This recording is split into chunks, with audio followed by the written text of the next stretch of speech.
Nongeye kubifuriza umugisha n'amahoro bituruka ku mwami Imana yacu udukunda kandi ukomeza kuduhishurira akaduha n'inzira y'agakiza. Uyu munsi rero ni umunsi wa gatatu w'amasengesho yacu yo kubohoka, aho turi mu rugendo rwo kwegera Imana ndetse no kuyiyegurira no kudusaba ko idukiza ingoyi z'ubugome, ibyaha n'imbaraga z'umwijima zashatse kudutandukanya n'urukundo rw'Imana. Ku munsi wa mbere twibukijwe impamvu dukeneye kubohoka, dusaba Mwuka Wera kuturondora, kutwereka aho turi imbata.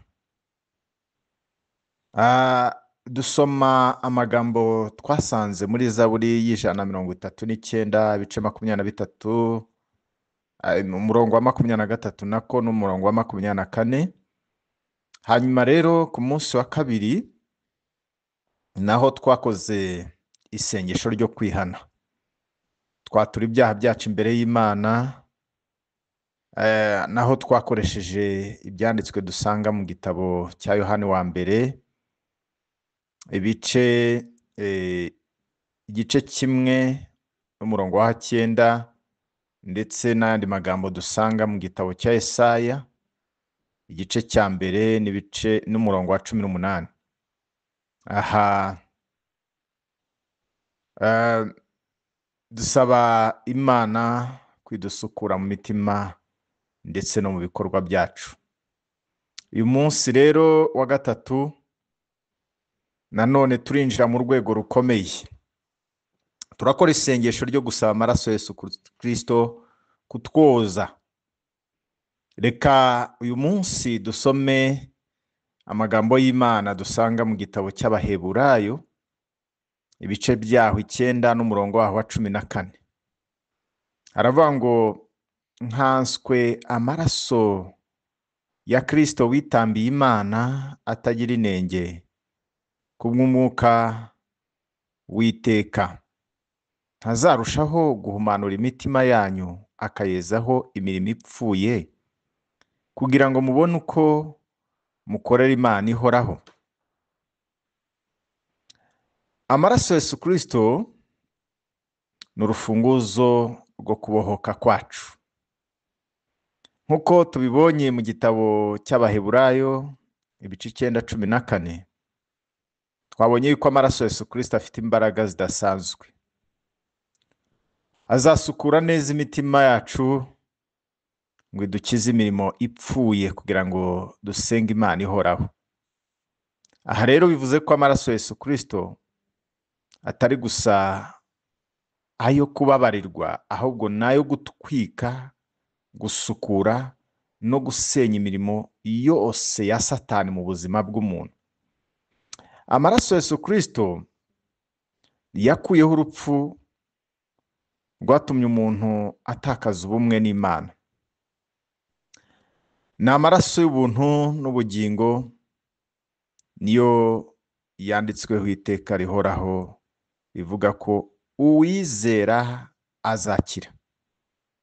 Rero iyo dusabye amaraso Yesu Kristo aratwoza, ukayasaba uvuga uti Mwami Yesu, reka uyu munsi dufatanye njye nawe usaba amaraso Yesu Kristo, dukorerane isengesho. Vuga uti Mwami Yesu, ndumva ko amaraso yawe yamenetse kugira ngo ngire amahoro, kugira ngo ngire imibereho myiza, kugira ngo ndokorwe. Vuga ngo Mwami Yesu,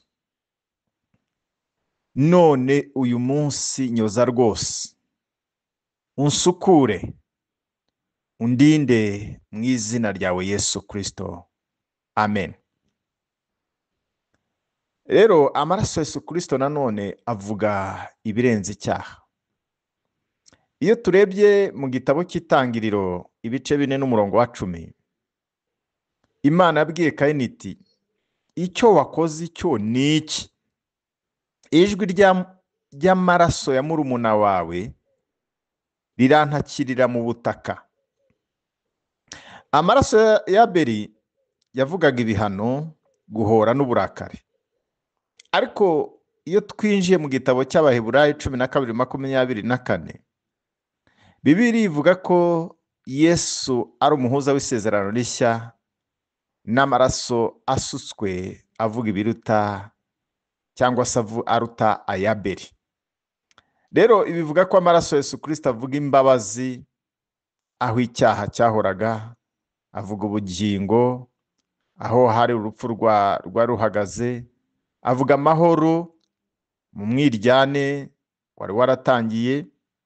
Rero iyo usabye amaraso ya Yesu Kristo kugukoraho, uba usaba ko ijwi ryayo rituruka imbere y'Imana, rivuga mu mwanya wawe. Uba uvuga uti, Mwami Yesu, amaraso yawe navuge ngo mbabarirwe, navuge ngo nkizwe, navuge ngo ndokorwe, navuge ngo ndindwe umuriro w'icyaha n'imbaraga z'umwijima.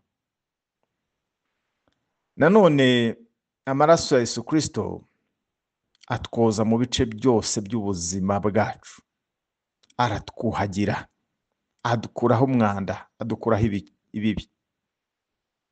Rero amaraso ya Yesu Kristo ntabwo yoza umutima gusa, ahubwo akora mu bice byose by'ubuzima bw'umuntu. Icya mbere, yoza mu mutima, aho niho ibitekerezo bibi n'amakimbirane bituruka, akaza gukuraho ibyo byose, ibitekerezo bibi n'amakimbirane.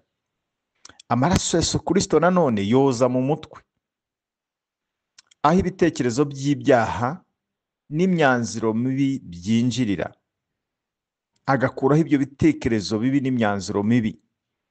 Amaraso ya Yesu Kristo nanone yoza ururimi, kugira ngo amagambo tuvuga aye kubaka aba atari ayo gusenya.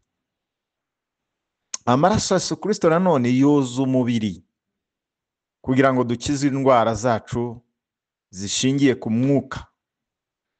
Amaraso ya Yesu Kristo yoza umuryango, kugira ngo ayo maraso yinjire mu muryango yacu, asane ubumwe bwangiritse. Amaraso ya Yesu Kristo yeza amateka yacu, kugira ngo asibe amarira n'ibikomere n'ingaruka z'ibyaha. Rero iyo amaraso ya Yesu Kristo adukozeho, ntikomeza kuba mu mwijima. Amaraso ya Yesu Kristo atuzanira urumuri rw'Imana. Nagira ngo dusengere dusaba amaraso ya Yesu Kristo kwinjira muri izi ngingo, nk'uko twagiye tubireba. Twagiye tureba mu mutima, kugira ngo akuremo ibitekerezo bibi n'amakimbirane. Tugiye gusaba amaraso ya Yesu Kristo mu mutima wawe. Ubwire, uhamagara amaraso ya Yesu Kristo kugira ngo yinjire mu mutima wawe, akuremo ibitekerezo bibi, akuremo amakimbirane, ibintu bibi bituruka mu mutima wawe. Vuga ngo, Mwami Yesu, iki gitondo nje imbere yawe, sabye amaraso yawe ngo yinjire mu mutima wanjye, mu izina rya Yesu. Ndinjiza amaraso ya Yesu Kristo mu mutima wanjye.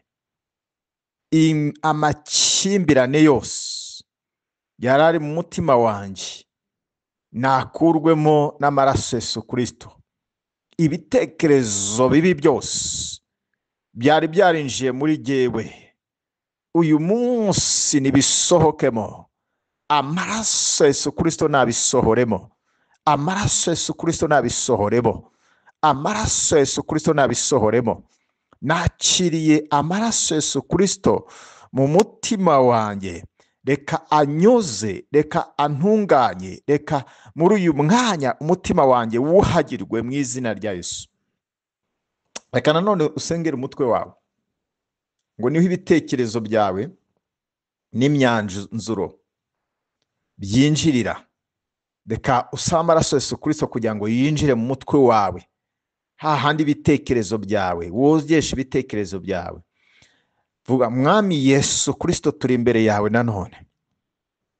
Sengeye umutwe wanjye, sengeye imitekerereze yanjye, mpamagaye amaraso ya Yesu Kristo kugira ngo yinjire mu bwonko bwanjye, kugira ngo yinjire mu bitekerezo byanjye, mu izina rya Yesu. Asohoremo imyanzuro mibi mu izina rya Yesu. Reka amaraso ya Yesu Kristo asohora ibitekerezo bibi by'umwanda biri muri jyewe mu izina rya Yesu. Ndasaba aya maraso ya Yesu Kristo kugira ngo atunganye rwose ubwonko bwanjye, imitekerereze yanjye, imyanzuro mfata. Uyu munsi ndakira amaraso ya Yesu Kristo. Uyu munsi ndakira amaraso ya Yesu Kristo. Uyu munsi ndakira amaraso ya Yesu Kristo mu mitekerereze, mu bwonko bwanjye. Urakoze Yesu, ndagushimye. Amen. Turacyasenga. Nimvuga ntiwumve ko anige nawe ukomeze wisengere. Saba amaraso ya Yesu Kristo ku rurimi rwawe. Bibiliya ivuga ngo ururimi ni rwo rwica kandi ni rwo rukiza, ngo abarukunda bazatungwa n'icyo ruzana. Rero ugiye gusengera ururimi rwawe. Amagambo yose tuvuga, amagambo yose uvuga aba ari ayo kubaka, ngo ni rwo rwica kandi rukiza.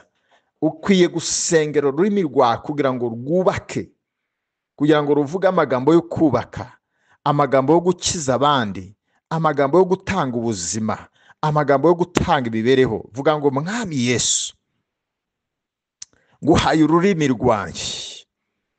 Reka amaraso yawe Yesu aze koza kandi yuhagire ururimi rwanjye, rukurwemo amagambo mabi, amagambo yica, amagambo y'ubumara, amagambo apfuye, amagambo y'ubupfapfa adakwiriye akurwe mu rurimi rwanjye kubw'imbaraga z'amaraso ya Yesu Kristo. Reka ururimi rwanjye rube urw'umumaro guhera uyu munsi. Reka ururimi rwanjye rutanga ubuzima. Reka ururimi rwanjye rwongere mwami Imana gutanga imibereho. Reka ururimi rwanjye mwami Imana rutange ihumure, rutange ubuzima. Reka ururimi rwanjye rube urw'umumaro, rutange ibitekerezo byiza n'inama nziza. Reka ururimi rwanjye mwami rubera abandi umugisha mu izina rya Yesu. Urakoze mwami, ndagushimiye. Ndagushimiye kubw'amaraso yawe arimo kuhagira, arimo koza, arimo gutunganya ururimi rwanjye mu izina rya Yesu. Ururimi rwanjye ntiruvuga amaganya, ntiruvuga agahinda, ntiruvuge kwiheba, ahubwo ururimi rwanjye rutanga ibyiringiro mu izina rya Yesu. Amen. Ongera gusenga nanone, usaba amaraso ya Yesu Kristo mu mubiri wawe, mu ngingo zawe, mu mara yawe, mu magufa yawe, mu buhumekero bwawe. Amaraso ya Yesu Kristo yasabe wowe urwaye. Niba utanarwaye ariko ugiye gusaba amaraso ya Yesu Kristo kugira ngo yinjire mu mubiri wawe wose. Uvuge ngo uhereye ku musatsi ukagera mu bworo bw'ikirenge, ndasaba amaraso ya Yesu Kristo kugira ngo yinjire mu buzima bwanjye, anyuhagire, akuremo umwanda, akuremo ikibi. Ngaho reka dusenge. Mu izina rya Yesu Kristo, ndagushimiye kubw'amaraso yawe Yesu yamenetse kugira ngo anyuhagire, kugira ngo anyuze, kugira ngo antunganye, kugira ngo amenagure imbaraga z'uburwayi n'umuvumo wose bikurwe mu mubiri wanjye. Nakiriye amaraso yawe Yesu, uhereye mu musatsi wanjye ukamanuka ukagera mu bworo bw'ikirenge. Ndahamagaye amaraso ya Yesu Kristo ngo yinjire mu buzima bwanjye bwose mwami, akuremo ikibi cyose cyari cyarinjiye mu buzima bwanjye, akuremo ububi bwose bwari bwarinjiye mu mubiri wanjye. Amaraso ya Yesu Kristo akuremo buri ndwara yose mu mubiri wanjye. Amaraso ya Yesu Kristo akuremo umuvumo wose mu mubiri wanjye. Amaraso ya Yesu Kristo yuhagire kandi yeze umubiri wanjye, ube muzima rwose guhera uyu munsi mu izina rya Yesu. Ndagushimiye kubw'ayo maraso yawe Yesu anyuhagiye, anyogeje, antunganyije. Urakoze mwami, ndagushimiye. Amen. Tugisenga nanone, reka duhamagara amaraso ya Yesu Kristo mu miryango yacu kugira ngo yongere gusana ubumwe mu miryango yacu, yongere gusana ubumwe mu bavandimwe bacu, yongere gusana ubumwe mu babyeyi bacu, yongere gusana ubumwe kugira ngo twongere kugira ubumwe. Amaraso Yesu Kristo aze kongera kubaka ubumwe mu miryango, habeho kumvikana mu miryango. Reka duhamagare amaraso Yesu Kristo, uyahamagare mu muryango wawe, uvuge ngo umwiryane wari mu muryango, mpamagayemo amaraso Yesu Kristo kugira ngo yirukane uwo mwiryane, kutumvikana kwari kuri mu muryango. Mpamagayemo amaraso Yesu Kristo kugira ngo yongere kuzana kumvikana mu muryango, yongere kuzana ubumwe, yongere kuzana amahoro, yongere kuzana umuryango wawe wongere kubakwa binyuze mu maraso ya Yesu. Reka dusenge muri uyu mwanya, dusengere imiryango yacu, duhamagaremo amaraso Yesu Kristo yirukane umwiryane, yirukane imbaraga z'umwijima, yirukane ibitero by'abadayimoni, yirukane imbaraga zose z'ibicaniro bibi biri mu miryango yacu, akuremo imbaraga z'uburozi n'ubupfumu n'imikorere ya gishitani iri mu miryango yacu. Tugiye guhamagara amaraso Yesu Kristo kugira ngo abe ari igicaniro kituvugira mu miryango, ibindi bicaniro byose bikurweho mu miryango yacu kubw'imbaraga z'amaraso Yesu Kristo. Ngaho reka dusenge muri uyu mwanya, vuga ngo Mwami Yesu, ndagushimira kubw'amaraso yawe yamenetse kugira ngo mbabarirwe, yamenetse kugira ngo umuryango wanjye ubabarirwe, yamenetse kugira ngo duhabwe agakiza, yamenetse kugira ngo duhabwe amahoro. Mpamagaye amaraso Yesu Kristo mu muryango wanjye, aho nkomoka muri uyu mwanya. Reka Mwami Yesu, amaraso yawe yongere kwinjira mu muryango wanjye, akuremo umwiryane wose wari urimo, akuremo uburwayi bwose bwari burimo. Amaraso Yesu Kristo amenagura imbaraga z'umwijima zavugiraga mu muryango wanjye, ibitero byose by'abadayimoni byari mu muryango wanjye bikurweho n'amaraso Yesu Kristo. Amaraso Yesu Kristo akureho ibicaniro byose by'abadayimoni byari mu muryango wanjye. Bahamagaye amaraso Yesu Kristo yangabe igitambo kizima, ibindi bitambo byose byashyizweho mu muryango wanjye, ibitambo by'uyu munsi reka bikurweho kubw'imbaraga z'amaraso Yesu Kristo. Ndagushimiye Yesu kubw'amaraso yawe yinjiye mu muryango wanjye, yinjiye mu muryango wanjye, yinjiye mu bavandimwe banjye, yinjiye mu babyeyi banjye, yinjiye mu izina rya Yesu kugira ngo yongere gusana, yongere kunga, yongere Mwami guhuza bari batandukanye, imitima itumvikanaga yongere guhuzwa, ibitekerezo byari bitandukanye byongere guhuzwa kubw'imbaraga z'amaraso Yesu Kristo. Ndagushimye Mwami Yesu kubw'amaraso yawe yinjiye mu muryango wanjye, yinjiye mu rugo rwanjye, yinjiye mu rubyaro rwanjye, yinjiye mu rushako rwanjye. Ayo maraso reka akomeze kutuvugira ibyiza kandi akomeze kuduhumanura rwose mu izina rya Yesu, amena. Reka twongere gusaba amaraso Yesu Kristo dusenga kugira ngo yinjire mu mateka yacu. Amateka yawe ni ayahe ufite kugira ngo aze gusiba amarira? Hari ibihe wanyuzemo bigusigira ibikomere, bigusigira ubuzima wibazaho. Uyu munsi ayo mateka aracyagutsikamiye, aracyakuremereye. Amaraso Yesu Kristo aze gusiba ibikomere n'ingaruka z'ibyaha. Ugiye guhamagara amaraso Yesu Kristo kubw'amateka yawe.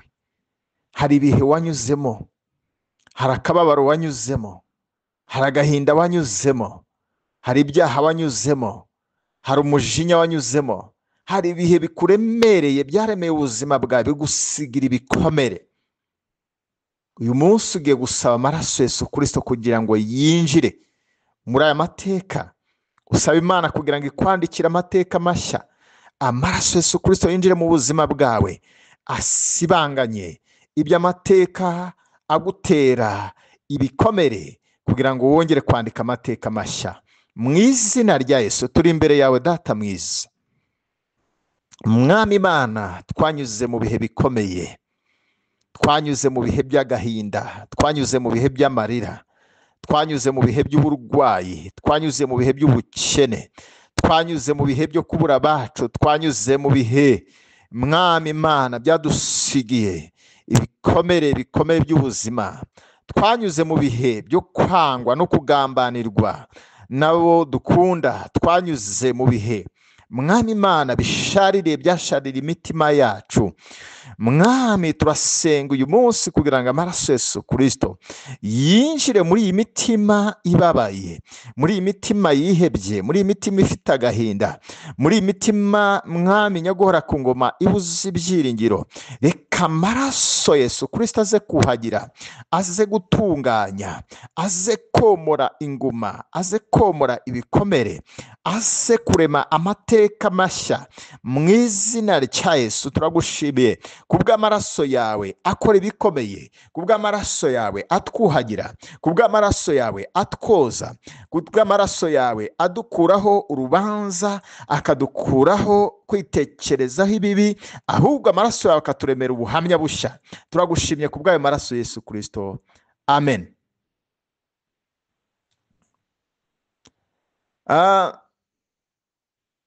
Ndimo nsa naho njya kwegereza ku musozo, navuga ngo ni kuki dukeneye aya maraso cyangwa se gusengera mu maraso Yesu Kristo kuri uyu munsi wa gatatu. Kuko kubohoka nyako ntibishobora kubaho tutanyuze mu nzira y'amaraso Yesu Kristo. Hari ibintu byinshi abantu basengera ariko ntibabone igisubizo, kuko hari ibihano bitarakurwaho n'amaraso, ariko ndavuga amaraso ya Yesu Kristo. Rero Bibiliya ivuga ngo kandi hatavuze amaraso ntihaboneka kubabarirwa. Icyo ni tubisanga mu gitabo cy'Abaheburayo ibice 9 umurongo wa 22, avuga ngo kandi hatavuze amaraso ntihaboneka kugira gute? Kubabarirwa. Bivuze ko amaraso ya Yesu Kristo ariyo muryango uduha inzira ya kwegera Imana, niyadukingurira inzira tukegera Imana. Rero iyo amaraso ya Yesu Kristo akugezeho, Imana ikubona nka Kristo, isiba icyaha. Ayo maraso asiba icyaha cyose, kuko amaraso ya Yesu Kristo iyo akuriho, wowe ugaragara nka Kristo, ugaragara wejejwe, ugaragara utariho icyaha, ugaragara utariho umugayo. Uyu munsi rero nagira ngo dukore iki gikorwa. Ufata umwanya wicara ahantu utuje imbere y'Imana. Numara gufata umwanya wituje ahantu imbere y'Imana, ukomeze nk'uko twasenze, uvuge mu mutima wawe ibice byose by'ubuzima bwawe ushaka ko amaraso ya Yesu Kristo akoraho. Birashoboka ko hari ibice tutavuze turimo dusenga, ariko komeza uyu munsi ugenda ureba ibice mu buzima bwawe ukeneye ko amaraso ya Yesu Kristo akoraho. Niba ari mu rubyaro rwawe, niba ari mu kazi kawe, niba ari mu muryango wawe, niba ari hehe simbizi, ariko ibyo bice ukomeze ubivuge imbere y'Imana. Uvuge ngo amaraso ya Yesu Kristo, ndaguhamagara mu rugo rwanjye, ndaguhamagara mu rushako rwanjye, ndaguhamagara mu rubyaro rwanjye, ndaguhamagara mu kazi kanjye. Ugenda ureba ibice ukeneye ko amaraso ya Yesu Kristo akoraho. Ikindi ukwiye gukora uyu munsi, andika mu ikayi yawe cyangwa se muri agenda yawe ahantu ushaka ko amaraso ya Yesu Kristo agukiza. Urugero ushobora kuba ari mu mutima, nkuko twagiye dusenga. Wowe ku giti cyawe urandikaho ushaka ko agukiza. Niba ari mu muryango, niba ari mu mateka, niba ari mu ndoto, ushobora kuba urota ibintu bibi, keneye ko amaraso ya Yesu Kristo akora ku ndoto zawe. Niba ari mu mubereho, niba ari mu bwoba, niba ari mu bitekerezo, aho hose ugende uhandike we ku giti cyawe aho ushaka ko amaraso ya Yesu Kristo agukoraho. Kuko iyo ubyanditse uko bigenda biba, ugenda ubibona, ukibuka ikintu wari warashyize imbere y'Imana. Numara gukora ibyo umaze kubyandika, uko noneho usenga usaba amaraso ya Yesu Kristo ko akora muri ibyo bice, aho hantu ushaka yuko akora. Rero mu gihe cyo gusenga utekereze Yesu ku musaraba, urebe ari ku musaraba urebe ukuntu amaraso, utekereza amaraso ya Yesu Kristo ukuntu yamenetse, ayo maraso akava mu mbavu, amaraso ya Yesu Kristo ava mu biganza, amaraso ya Yesu Kristo ava mu birenge, amaraso ya Yesu Kristo ava muri ya makamba y'amahwa bamwambitse mu mutwe. Utekereza ayo maraso arimo amanuka muri ibyo bice, arimo amanuka mu buzima bwawe, arimo yoza, arimo ahumanura. Ureba ayo maraso arimo akora umurimo mu buzima bwawe. Bakundwa bene data rero, reka se nusoza, ariko muri iri jambo nanone riratubwira ngo nkanswe none ubu tumaze gutsindishirizwa n'amaraso ye, ntituzarushaho gukizwa umwijima, ntituzarushaho gukizwa umujinya w'Imana nawe. Ibi mu gitabo cy'Abaroma 5:9. Rero iri jambo ritwibutsa ko kubohokanya ko bisaba ukwizera mu maraso ya Yesu Kristo, atari ibikorwa byacu. Ayo maraso ye atwoza, natwoza turababera imbere y'Imana. Muri uyu munsi wa gatatu rero, umunsi wo gucengerwa n'amaraso ya Yesu Kristo, umunsi wo kureba amaraso ya Yesu Kristo atweza, aturinda, aduhumanura, handi atubohora. Wibuke ko nta mbaraga zindi kandi zishobora kwica imbaraga z'umwijima uretse imbaraga z'amaraso ya Yesu Kristo.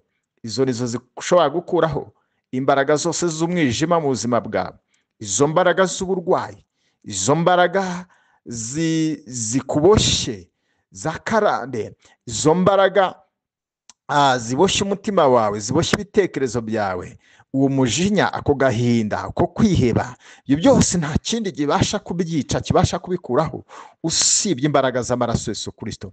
Niyo mpamvu rero ukwiye kureba, ugatekereza kandi ugahamagara ayo maraso ya Yesu Kristo. Rero uyu munsi ongera kureba mu maraso ya Yesu Kristo, kandi ntuyarebe gusa, ahubwo uyahamagare kugira ngo yinjire mu buzima bwawe, agukize, akubohore mu izina rya Yesu. Murakoze rero, reka dukomeze gusenga kandi dukomeze kwiringira Imana, dukomeze kwiringira umurengezi n'umutabazi wacu.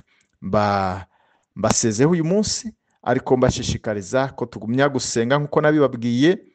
Aya masengesho nawe birashoboka yuko itaratangiranye natwe, ariko ushobora gutangira uyu munsi. Nabwiye ko ari amasengesho dukora yo kubohoka, ariko bitavuze yuko niba utari mu gihe cyo kwiyiriza, si ngombwa rwose, ushobora nawe gufatanya natwe.